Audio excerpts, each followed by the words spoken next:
என்னங்க ஆண்டி சொல்கிறீங்க? இவ்வளோ விஷயம் நடந்திருக்கா? இவ்வளோ சந்தோஷமான விஷயத்த சொல்லியிருக்கீங்க. உங்களுக்கு ஏதாச்சும் பண்ணணுமே? ஐஸ்கிரீம் சாப்பிட்றீங்களா? அட ஆமாம் மித்ரா. ஆனால் நான் வேணும்னே பண்ணலை. வயிறு வலின்னு தெரிஞ்சிருந்தா கண்டிப்பாக கூட்டிகிட்டு போயிருப்பேன். அவன் என்னை வெறுப்பேற்றுறதுக்கு தான் அப்படி பண்ணுறா போல். நல்லா அழுகட்டும் அப்படின்னு ஏதோ விட்டுட்டேன். ஆனால் இப்போ நினச்சா மனசு கொஞ்சம் கஷ்டமாக இருக்குமா. என்னங்க ஆண்டி இப்படி சொல்கிறீங்க? அவன் நல்லா அழுதல்ல, அதை பார்த்து நீங்கள் ரசிச்சிருக்க வேண்டியதானே. ஒரு வீடியோ எடுத்துகிட்டு இருக்கக்கூடாது? நீங்கள் வாடகை பேசாமல் இருந்துட்டீங்க. அட்லீஸ்ட் எனக்கு ஒரு ஃபோன் போட்டிருந்தீங்கன்னா நான் வந்து நேராக லைவாக பார்த்து எவ்வளோ சந்தோஷப்பட்டிருப்பேன். இருந்தாலும் பாவம் தானம்மா, அந்த வழியிலேருந்து வந்தவ தான் நான். எதுக்கு அப்படி பண்ணேன்னு நினச்சா இப்போவே மனசு ரொம்ப கஷ்டமாக இருக்குமா. அதை விட அந்த மனுஷன் என்னைவே 2 அடி அடிச்சிட்டாரு. அதுவும் ரொம்ப கஷ்டமாக இருக்குது. வீட்டிலே இருக்கக்கூடாது, நான் வரும்போது இருந்தேன்னா உன்னை கொன்னே போட்டுருவேன் அப்படின்னு சொல்லிட்டாரு. என்ன பண்ணுறதுனே தெரியலம்மா. இருந்தாலும் நான் பண்ணது தப்பு தானே. நானும் 2 பிள்ளைய பற்றவ. இப்படி பண்ணியிருக்கக்கூடாதுல்ல மித்ரா.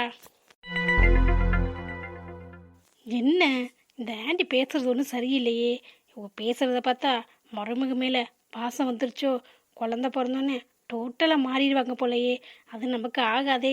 இவங்க மாறிட்டாங்கன்னா அப்புறம் எல்லாரும் சேர்ந்து சந்தோஷமாக இருக்க ஆரம்பிச்சிருவாங்க.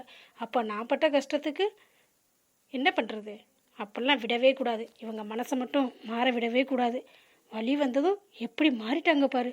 இதுவே குழந்த பிறந்து கையில் கொடுத்தா அத்தாடி சொல்லவே வேணாம். என்ன மித்ரா, நான் பேசிட்டே இருக்கேன், நீ யோசிச்சுக்கிட்டே இருக்க. நான் சொல்கிறதும் கரெக்டு தானே. அந்த வலி ரொம்ப கஷ்டம் தானே. ஏதோ கிறுக்குத்தனமாக அப்படி பண்ணிட்டேன். முதல்ல ஹாஸ்பிட்டல் போய் எல்லார்ட்டையும் சாரி கேட்டுட்டு அவளை போய் பார்த்துட்டு வந்துடுறேன். என்னங்க ஆண்டி இப்படி சொல்கிறீங்க? அவள் உங்களை மதிக்கவே மாட்டா. இதுக்குன்னு வளகாப்புக்கு கூட உங்களை கூப்பிடவே இல்லை. மற்றவங்க கூப்பிடல விடுங்க. அவள் ஒரு வார்த்தை உங்களை வந்து கூப்பிட்ருக்கலாம்ல, கூப்பிடவே இல்லை. உங்களை அவள் எதிரியாக தான் நினச்சிக்கிட்டு இருக்கா. ஆண்டி, நீங்கள் இவ்வளோ தூரம் அவளுக்கு பாவம் பார்க்குறீங்கல்ல. பாவம் வழியில் துடிச்சு போயிருப்பா, விளையாட்டுக்கு பண்ணான்னு நினச்சி அப்படின்னு. அவள் ஆனால் ஒரு வார்த்தை உங்களை வந்து கூப்பிட்டால வளகாப்புக்கு, நீங்கள் எவ்வளோ எதிர்பார்த்து உட்காந்துருந்தீங்க. அவனை வரவே இல்லைல்ல.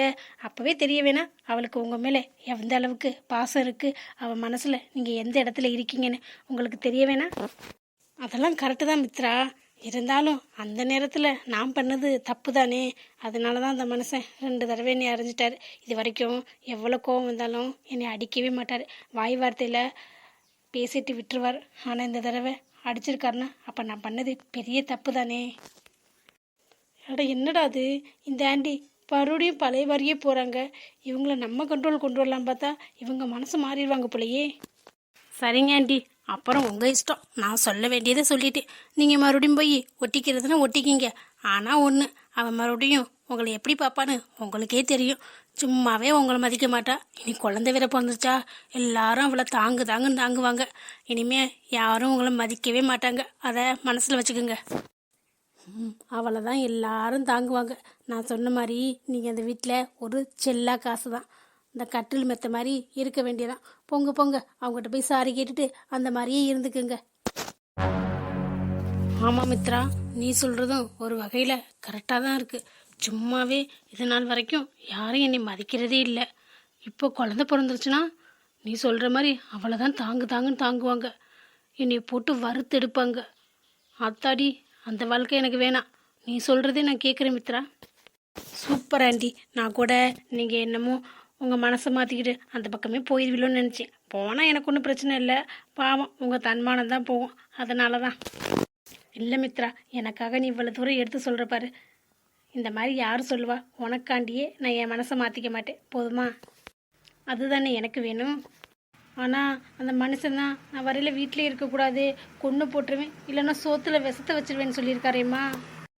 ஆண்டி, இத்தனை நாள் அங்கிள் அப்படி தானே சொல்லிக்கிட்டு இருந்தாங்க. அப்படி தான். அதெல்லாம் ஹாஸ்பிட்டலேருந்து வந்தோன்னே குழந்த பிறந்த குசியில் மறந்துடுவாங்க. அவள் எப்படி இருக்கா தெரியலம்மா. அதெல்லாம் கேட்கல. வந்தார், படப்படன்னு பேசினார், 2 அறை அறிஞ்சார், அதோடு போயிட்டே இருந்தாருமா. சரிங்க ஆண்டி, என்ன சொன்னாலும் அந்த வீட்டை விட்டு மட்டும் போயிடாதீங்க. என்னதான் ஆர்ப்பாட்டம் பண்ணாலும் நான் இங்கே தான் இருப்பேன்னு சொல்லி இருங்க. அதான் உங்களுக்கு நல்லது. நீங்கள் மட்டும் ஈஸியாக போயிட்டீங்கன்னா அது அவளுக்கு ரொம்ப நல்லதாக போயிடும். சரி மித்ரா, நீ சொல்லிட்டில்ல, அப்பெல்லாம் நான் ஒன்றும் போக மாட்டேன். நீ சொன்ன மாதிரியே நடந்துக்கிறேன். நான் கூட எல்லாத்தையுமே மன்னிப்பு கேட்டு சமாதானம் ஆகலான்னு தான் பார்த்தேன். ஆனால் நீ சொல்கிறதும் கரெக்டு தான். இப்போவே மதிக்காதவங்க இதுக்கு மேலே சுத்தமாக மதிக்க மாட்டாங்க.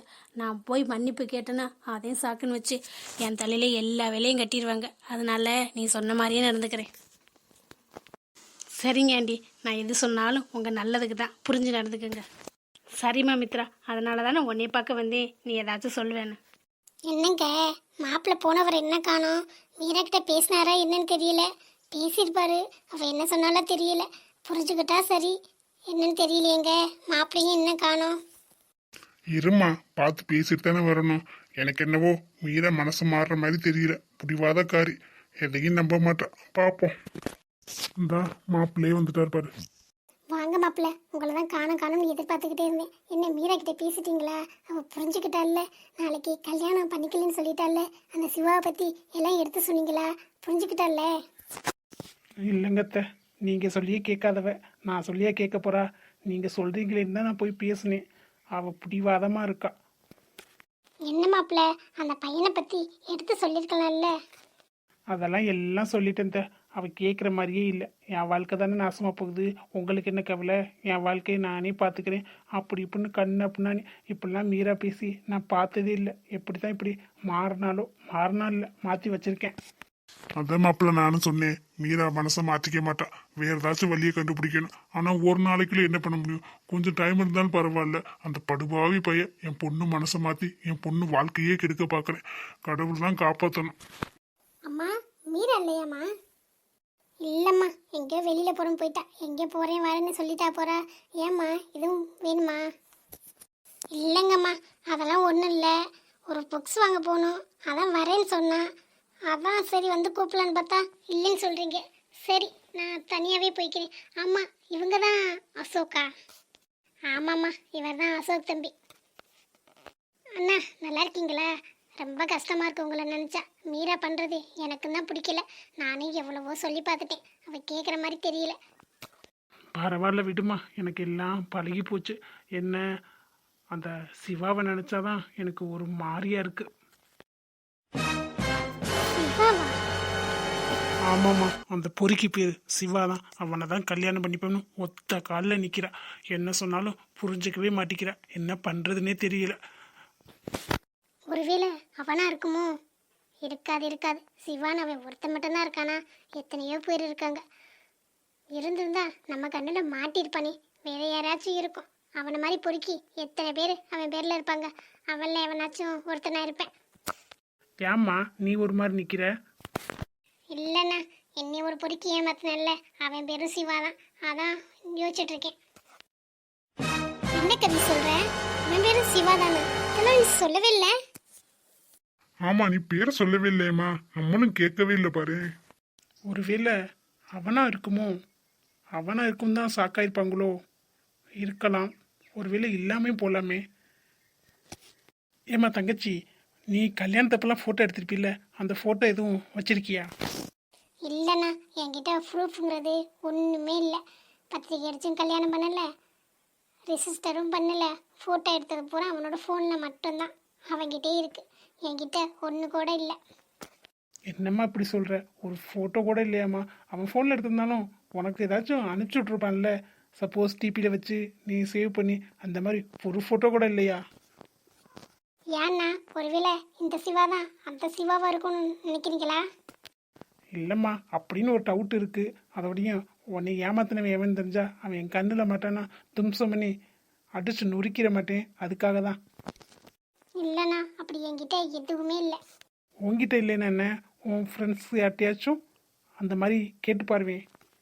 ஃப்ரெண்ட்ஸுக்கிட்ட யார்கிட்டையும் இருக்காதுன்னு தான் நினைக்கிறேன். நான் வேணா பிள்ளைங்கள்ட்ட வேணா கேட்டு பார்க்குறேண்ணா. 1-2 பிள்ளைங்க தான் தெரியும். மிச்ச பேருக்கு எனக்கு கல்யாணம் ஆனதே தெரியாது. சரிம்மா, நீ ட்ரை பண்ணி பார். ஒருவேளை அவனாக தான் இருக்குமோ? என் மனசு என்னமோ அவன் தான் இவன் சொல்லுது. ஆனால் இல்லைன்னா ப்ரூஃப் இல்லாமல் எதுவுமே ப்ரூவ் பண்ண முடியாதே. பத்தாக்குறைக்கு அந்த மீரா இப்போ போய் எதை சொன்னாலும் நம்புகிற மனநிலைமையிலே இல்லை. ஏதாச்சும் ஒரு ஆதாரம் இருந்தால் தான் நம்மளால் நிரூபிக்க முடியும். நம்மக்கிட்ட தான் ஒன்றுமே இல்லையே. இன்னும் ஒரு நாள் தான் இருக்குது. அதுக்குள்ளே நான் என்ன செய்ய போகிறேன்? கண்டிப்பாக ஏதாச்சும் ஒரு வழி கிடைக்கும். இவன் பேரும் அவன் பேரும் ஒரே பேர். அது இப்போ கண்டுபிடிச்சிருக்கோம்ல. ஒருவேளை ஒரே ஆளாக இருந்தால் சீக்கிரத்துல தெரியும். இன்னைக்குள்ள கண்டுபிடிச்சே ஆகணும்.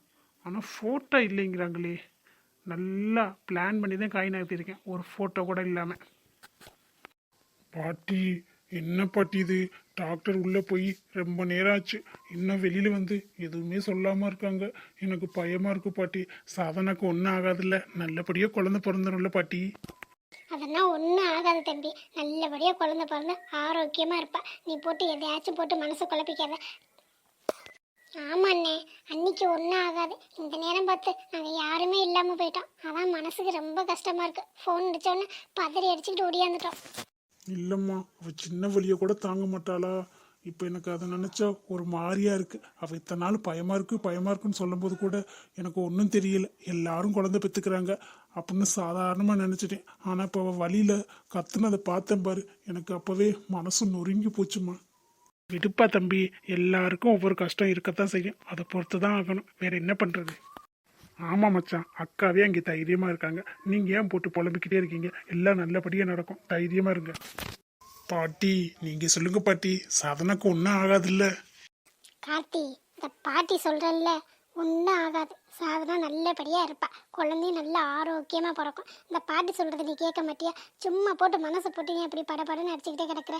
அவள் நல்லா வந்துடுவா பாரு. டாக்டர் வந்து உங்களுக்கு அழகான குழந்தை பிறந்திருக்கு அப்படின்னு சொல்ல போகிறாங்க பாருவே. இல்லை பாட்டி, நீங்க வயசானவங்க, உங்களுக்கு எல்லாம் தெரியும். அதனால உங்களுக்கு பயம் இருக்கும், இருந்தாலும் காமிச்சிக்க மாட்டீங்க. ஆனா எனக்கு அப்படி இல்லை, ஒரு மாதிரியா பதட்டமாவே இருக்கு. அண்ணா விடுண்ணா, அதெல்லாம் ஒன்றும் இல்லை. இப்போ தான் நான் கோயிலுக்கு போயிட்டு வந்தேன். கோயிலுக்கு போயிட்டு சாமியை கும்பிட்டு வந்திருக்கேன். இன்னும் கொஞ்சம் நேரத்தில் குழந்தை பிறந்தோன்னு டாக்டர் சொல்லிட்டு தானே போனார். போகணுன்னு வர முடியுமா? அதெல்லாம் அப்படி தான் இருக்கும். என்னமோ பாட்டி, என்னமோ சொல்றீங்க, ஆனா எனக்கு பதட்டமாவே இருக்கு பாட்டி. நீ போய் முதல்ல தண்ணி குடிச்சிட்டு அங்கே போய் உட்காரு. நான் கூப்பிடுறேன். நீங்கள் நின்னா போட்டு புலம்பிக்கிட்டே கிடப்பேன். போ தண்ணி குடிச்சிட்டு வா போ. ஆமா மச்சான், வாங்க. பச்சை தண்ணி கூட பல்லில் படாம இப்படி நின்றுக்கிட்டே இருக்கீங்க, வாங்க போலாம். இல்லை, நான் எங்கேயும் இல்லை. என் பொண்டாட்டி நல்லா இருக்கான்னு தெரிஞ்சாதான் நான் எங்கேயா இருந்தாலும் வருவேன், இல்லாட்டா நான் வர மாட்டேன். அவள் வழியில் எவ்வளோ துடிச்சு போயிருக்கா. நான் தண்ணி குடிக்கல என்ன செத்தா போறேன். நீ அவன் மேலே அவ்வளோ பாசம் வச்சிருக்கீல்லடா, அந்த பாசமே நல்லபடியாக கொண்டு வந்துடும்டா. சும்மா யாருக்கோ ஏதோ நடக்குன்னு நினச்சி அதை பற்றிலாம் கவலைப்படக்கூடாது. எல்லாருக்கும் ஒரே மாதிரி நடக்காது. அதெல்லாம் எனக்கு தெரியும், இருந்தாலும் நமக்குன்னு வரும்போது அது மனசு கேட்க மாட்டேங்குது. அதெல்லாம் ஒன்றும் இல்லை. வா பாட்டி வாரே, வா அங்கே போய் உட்காந்துட்டு வரலாம். ஆமாம் பாட்டி, நீங்கள் கூட்டிகிட்டு போங்க, நாங்கள் இருக்கோம். டாக்டர் வந்தாங்கன்னா கூப்பிட்றோம். இல்லை பாட்டி, எனக்கு எதுவுமே வேணாம். எனக்கு தொண்டை குழியில எச்சி கூட முழுங்க முடியல. அடே இது என்னடா அது? ஒரு பிள்ளை பிறக்கிறதுக்கு இவ்வளோ கஷ்டப்படுற. அந்த காலத்தில் நாங்களாம் 10, 15ன்னு பெற்றோம். எவ்வளோ வலி தெரியுமா? நீங்க பெத்தீங்க, நல்லா சத்தா இருந்தீங்க, நல்ல காய்கறி அது இதுன்னு சாப்பிட்டு நல்லா சத்தா இருந்தீங்க.